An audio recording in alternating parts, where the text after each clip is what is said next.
A emergência gerada pela pandemia do novo coronavírus está servindo para realçar tendências autoritárias e populistas no mundo, seja na forma como a quarentena é implementada e exigida ou na maneira como as informações são dadas à população, opina a presidente da ONG Transparência Internacional, a advogada argentina Delia Ferreira Rubio. Para ela, a emergência exige ainda maior transparência, o que significa mais informações e clareza no que se é comunicado. Veja abaixo os principais trechos da entrevista, na qual ela fala sobre situações, em tempos de pandemia, na América Latina, na Europa e nos países asiáticos. Rubio: nesta pandemia, do ponto de vista institucional, a informação foi uma das vítimas. Em uma reunião sobre políticas públicas, eu mencionei o caso do Brasil. Acho um assunto muito importante. Primeiro, pelo grave que é que um governo tenha decidido que não daria informação sobre essa questão. E do ponto de vista do controle institucional, o que foi positivo é que existem mecanismos para colocar as coisas em seu lugar. Acho positivo que a medida tenha sido revertida. A informação em termos de emergência tem que ser ainda maior do que a que existe em tempos normais.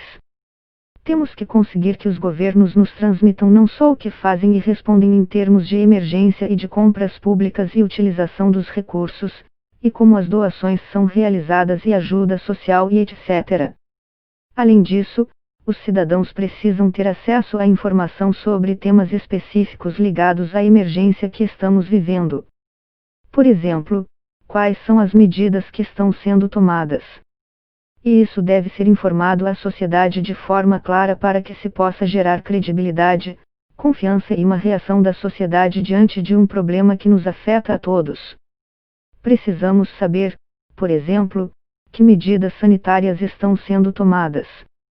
Quais as condições do sistema sanitário para responder à demanda de leitos, de respiradores, de terapia intensiva. Temos que saber também qual é a situação das equipes de saúde. Em alguns países, os profissionais de saúde, por estarem na linha de frente, foram muito afetados.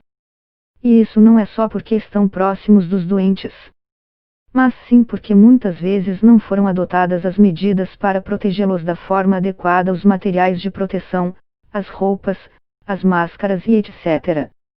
E a população tem o direito de saber como está essa situação. Como estão os hospitais, os leitos, as terapias intensivas. E, claro, que temos o direito de saber também quantos testes, de coronavírus, são feitos. Porque o mundo inteiro está acompanhando os dados da universidade. Rubio: uma coisa é olhar esse número de forma fria, mas sem saber quantos testes foram realizados nesse país. Que tipo de teste foi aplicado? São aqueles que buscam saber sobre a doença nos assintomáticos. Sobre aqueles que já têm sintomas. Existe muita coisa que a cidadania precisa saber para poder captar a situação real que está vivendo. Não são números por números.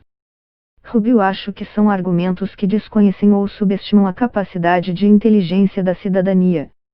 Acho que as pessoas estão muito mais conscientes de qual é a situação e não porque a notícia será dada depois do noticiário. A população está vendo o que está acontecendo. Pretender tapar o sol com peneira nunca foi uma medida razoável para os líderes dos países em situações como a que enfrentamos. Acho que é um erro subestimar a população. A outra discussão, um pouco populista, é o argumento em alguns países de que tudo é a saúde e nada mais que a saúde. Em outros, o argumento é: não vamos focar na saúde porque a economia é o principal. Nas sociedades, os interesses devem ser compatíveis. É preciso dar atenção à saúde e também aos efeitos econômicos, sociais, psicológicos e profissionais. São desafios que aparecem na pandemia. Essa é uma emergência que não é somente sanitária. É também uma emergência econômica. Se um país é parado por 90 dias, é evidente que esse país terá uma forte perda econômica. De forma geral e para cada pessoa. Sejam donos de comércios, sejam empregados, sejam trabalhadores informais, como é o caso das economias da América Latina. Ou seja, muitas das respostas dos governos para solucionar os problemas econômicos não chegam ou não são suficientes para o setor informal da economia. A opção não pode ser nunca um extremo ou outro. Só a saúde ou só a economia. Mas sim um enfoque equilibrado. Rubio claro que não. Se fosse simples, não seria uma situação de emergência global. Tivemos antes emergências setoriais, como com o Ebola. A AIDS foi mais ampla, mas também não chegou a esse nível de emergência. E quando começamos a ver o que o governo chinês fazia, fechando cidades, determinando quarentenas generalizadas e etc., pensamos que essas medidas não poderiam ser implementadas no Ocidente, em sociedades como as nossas. No entanto, essas medidas foram tomadas.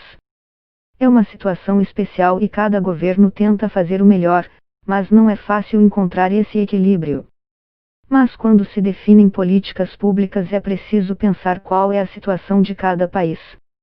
Não se podem copiar receitas de outros países com outros contextos e outra situação econômica. Mas é preciso que se leve em conta que o objetivo é o bem-estar das pessoas. Uma coisa que me preocupa é se alguém diz que além da saúde é preciso prestar atenção também em outros fatores. Aparece alguém para dizer você quer que muita gente morra. Não, não é isso que estamos dizendo. Estamos dizendo que vocês precisam dar atenção à saúde, mas também existem outros aspectos da emergência. Estamos vendo, aqui da transparência, uma preocupação por diferentes enfoques. Por exemplo, quem são as pessoas que formam os comitês especiais que assessoram as autoridades nesse momento? Talvez esses especialistas tenham apenas um foco. Mas é importante ter o complexo quebra-cabeça de políticas públicas.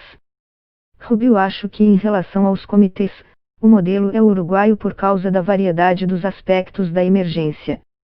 A emergência é sanitária, mas tem derivações econômicas, institucionais e outras.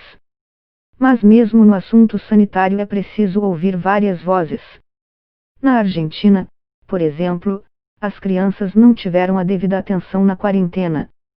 Psicólogos e professores sabem que existem consequências nas crianças depois desse confinamento. São questões que aparecem agora na Argentina, mas já são quase 90 dias de confinamento. Na cidade de Buenos Aires, os pais foram autorizados, somente recentemente, a sair com os filhos nos fins de semana. Além disso, o ideal é que presidente e governadores trabalhem de forma conjunta. A resposta coletiva é mais eficiente quando é coordenada e de consenso. Em algumas situações, como também ocorreu nos Estados Unidos, os governadores também tiveram que usar suas atribuições para resolver seus problemas com sua cidadania ou em seu âmbito. Na Alemanha, por exemplo, até que a quarentena fosse sendo um pouco liberada, houve uma coordenação entre o governo nacional e as autoridades locais. Eles se reuniam com a chanceler Angela Merkel e as decisões eram combinadas. Quando a situação ficou menos grave, os estados recuperaram sua capacidade de como ir abrindo e tal. Rubio não sou especialista no Brasil e, além disso, estou longe. Mas globalmente o que estamos vendo, como resultado da emergência, é a concentração de poder, de decisões, e isso é generalizado. Em alguns países, isso vai acompanhado de tendências mais autoritárias. Ou seja, não só concentro o poder porque preciso, mas começo a tomar medidas que vão além das necessárias na emergência. E quando isso ocorre com congressos, tribunais e organismos de controle que não funcionam, às vezes com o argumento de que como são empregados públicos as repartições estão fechadas. Mas existem áreas do Estado que são essenciais. Se os supermercados puderam se organizar para abrir, porque os tribunais de um país não podem se organizar para funcionar também? Existem hoje direitos que estão limitados. Como o direito à mobilidade. Você não pode sair da sua casa, se não for por perto, ou se for para correr, no parque da cidade de Buenos Aires entre 20 e 8 horas. A emergência justifica algumas restrições, mas não uma limitação absoluta e sem limites. Os parâmetros internacionais em casos de emergência dizem que as limitações aos direitos devem ter um período de tempo. Quando o presidente da Hungria, Viktor Orbán, definiu algo, poderes extraordinários na quarentena, sem limite de tempo, houve reação na Europa. O risco é transformar algo que é excepcional em regra. E as medidas não podem ser discriminatórias e têm que ser informadas de maneira clara e sujeitas a serem controladas. Na América Latina, ocorreram situações que não respeitaram essas regras. Rubio, por exemplo, na Argentina chegaram a proibir a entrada de argentinos, que vinham do exterior. Isso gerou reações e foi corrigido. E, então, foram organizados voos para levá-los de volta ao país. As férias do Judiciário, ratificadas há poucos dias pela Suprema Corte, também colocam os direitos da cidadania em risco. O que observamos é que nos países onde as tendências autoritárias e populistas já estavam presentes, foram acentuadas. E nos países onde há mais democracia e sem essas tendências, começaram a ser acesas luzes de alerta de excesso ou de abuso de poder. Rubio no mundo, isso ocorreu em vários lados, em muitas declarações, como na Europa. Outro exemplo é o que ocorre na área dos aplicativos tecnológicos. Aqui na Alemanha foi discutido até que ponto o Estado poderia impor a uma pessoa o uso disso, rastreadores, e a decisão foi contrária à obrigatoriedade. A obrigatoriedade passava dos limites da pandemia, que é o objetivo central. Rubio sim, porque existe uma epidemia de aplicativos. Em muitos casos, seguindo o modelo do que a China ou a Coreia do Sul fizeram. Os aplicativos foram apresentados como se fossem a chave do sucesso, se é que podemos chamar de sucesso, nas respostas à pandemia. De todos os países democráticos, a Índia foi o único que implementou esses aplicativos. No restante dos países democráticos, os governos disseram aqui está, podem usá-lo, se quiserem, e com diferentes níveis de consentimento. A Covid-19 enfatizou ainda mais a importância da tecnologia. Não poderíamos estar falando agora, por Skype, se não fosse por ela. Muita gente em muitos setores da economia continuaram funcionando durante a quarentena. Mas do ponto de vista da liberdade de expressão, da vigilância sobre redes sociais, o suposto controle das fake news, alguns governos disseram nós vamos definir o que é fake news. É um risco. Um risco para a liberdade de expressão, para a liberdade de imprensa e para as redes sociais. A Argentina acaba de aprovar um protocolo de vigilância nas redes sociais que é inaceitável. Rubio na verdade é algo que já existia no governo anterior, de Macri, 2015-19, apesar de agora esse setor se mostrar surpreso, mas fazia a mesma coisa. E agora uniram, o argumento, a emergência da Covid-19. Uma das discussões hoje é se o setor de tecnologia deve ter regulações por parte do Estado, se é algo global ou se a própria sociedade a regulará. As regras são necessárias sim, mas as leis devem ser implementadas. Rubio depende do que é delito e o que não é delito em cada país. Como cada país regula isso? Mas sim é um fenômeno global e preocupante. Muitas vezes a cidadania não tem as ferramentas para desenvolver um sentido crítico ou tempo para checar se uma informação é verdadeira ou não. Por isso, são importantes as organizações de jornalistas que se dedicam a checar a precisão, a veracidade das informações.